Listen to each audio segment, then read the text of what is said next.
Now we come to the fraught topic of the Tantrayāna, or Vajrayāna. The esoteric tantras are the arts of accelerating self and world development on the Bodhisattva path. They are considered to come from the Buddha himself,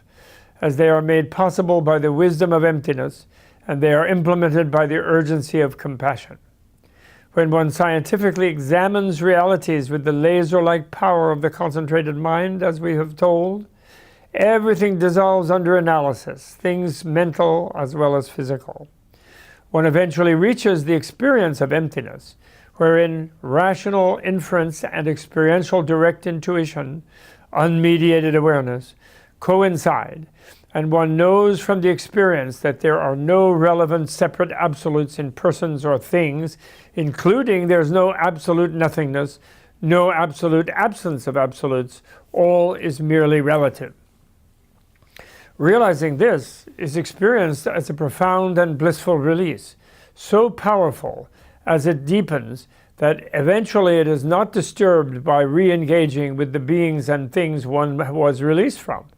One then becomes fully aware that the quality of one's inescapable relativities is wholly determined by one's concepts and terms. One then responsibly uses concepts and terms to shape oneself and one's world into the best of all possible relativities for those others who have not yet experienced such a blissful release as one has. Mantra becomes the poetic, world-creating word that creates a Buddha-verse for others in which they can most easily find release from their universe of suffering. These arts of self and world shaping were esoteric at first, for the first 1,000 years, because if someone is still trapped in egomania and driven by lust and hate, introduction to the virtually magical power of mantra would cause them to magnify their consumption and aggression, harming others and ultimately themselves. On the other hand, the Bodhisattva, who wants to help all beings as a devoted child wants to care for her or his parents, when she or he discovers the natural plasticity of reality, though he or she is heroically willing to volunteer for the Bodhisattva evolutionary saga of millions of lifetimes to become the kind of Buddha who can effectively help those beings become free of suffering, she or he also feels an urgency that wants to compress all that evolutionary development into effective enlightenment just as fast as possible. So the Tantras provide her or him with a kind of high-tech biological body-mind engineering, wherein 1,000 lifetimes can be compressed into 1,000 deaths and rebirths, experienced in a dreamlike subtle body-mind state during a single night, during which one develops the evolutionary merits of heroic generosity, ethicality, and tolerance on the many virtual heroic self-transcendings, deaths and rebirths, without going through the lengthy time periods and messiness of ordinary self-sacrifice, deaths, and rebirth. Thus, during the last flowering of the Buddhist culture in India, from 500 to 1100, Indian society was tolerant enough, educated enough, peaceful enough, and liberated enough on the personal energy level that numerous beings could pursue such advanced contemplative and experiential educations and postgraduate advanced psychonaut practices. Here I call a psychonaut of this kind of great adept bodhisattva or Buddha, becoming the new ideal, because the inner science astronaut the outer science astronaut who travels among the stars is paralleled by the inner science psychonaut who travels within, in the mind, in the sequence of waking state, dreaming state, sleeping state, life state, death state, between that state and rebirth state. And they become sort of what I call psychonauts. I think really a good term for that. This presentation of Tantra as the high point and the summit of Indian science and art, and a kind of matrix of even their secular literature, poetics, even their erotic literature, and their whole magical, enchanted thing, is important to recognize is the opposite way that it is taught, based on the original encounter of it by colonial English culture, where the presence of these deep imagery, of sexual imagery and also fierce deity, violent imagery, was convinced Victorian British that this is the height of degeneration and degeneracy, and really all those monks, they used to be nice, clean monks, and now they're just wallowing in Hollywood's worst behavior, although there was no such thing as Hollywood in those days.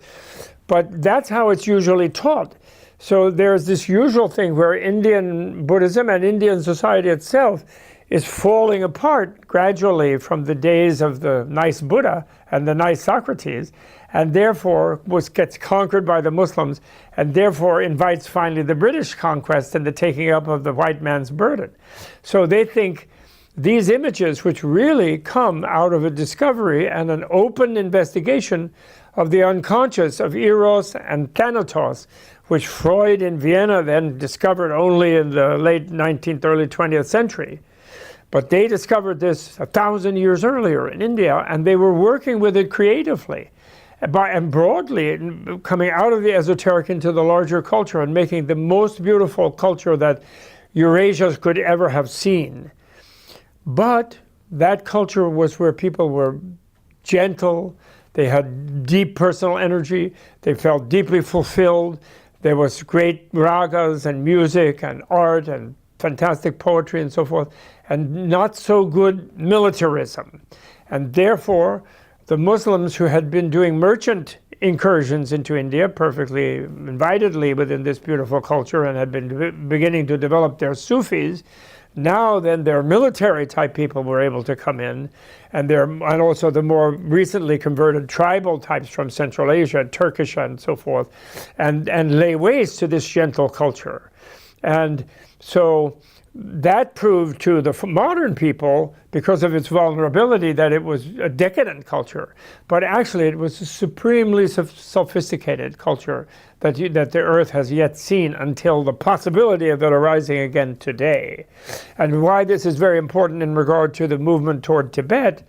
is that Tibet was seen by those same scholars as backward, demon-worshipping, shamanistic, etc., because of its lower level of technology when the British invaded them with no guns and no things, etc. And so if you match the decadent type of Indian culture, tantric, horrible, sexy, violent, creepy Hindu and Buddhist Tantra, and you marry that to the backward Tibetan shamanistic supposed culture, then naturally Tibetan culture starts out, the first book written about it by an English doctor talks about demon worship in Tibet. So it's very important that we reverse that vision and we open the mind to the possibility of people being aware of the deep nature of the human unconscious and beginning to transform it into a positive way and becoming socially gentle and relatively demilitarized as a sign of cultural advancement, only to be shoved under much more violent and much less civilized people, the Middle Eastern people first and then the European people second, who were much more uptight, and they were attracted there by the beauty of India, but they were frightened by its high energy sort of awareness of the deep energies of human beings that we notice people today are still frightened of in our current culture.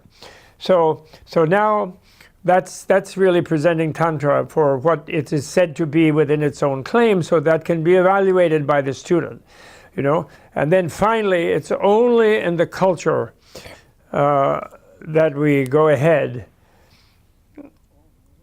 Finally, it is only the culture long honed in the various Indic cultures of a combined society transforming higher ethics, education, and science and arts, with the three vehicles of individual vehicle, universal vehicle, and apocalyptic vehicle, that could transplant itself wholesale into a conquering super tribal culture like Tibet during the 7th century through the 12th centuries, so that Tibet would preserve all its fully blossomed, India's fully blossomed traditions during the next 900 years, when they would be largely lost in the subcontinent, except insofar as they were integrated within Hinduism, and even integrated within Islam eventually in the form of different types of Sufism. We have to remember the first Sufi in Attar's history of the Sufis is Al-Sindi, the Indian. So clearly this high culture merged back, they had a feedback loop into the militant Middle East as well. As it fell under the sway of this or that foreign conquest culture, India did. First various Islamic ones, and then the Christian and secularist cultures of European empire and American developmental modernity, materialist modernity. In the next session, we'll turn to the details of the process of how this Indic culture transformed Tibet and created the unique, uniquely transformed culture of Tibet.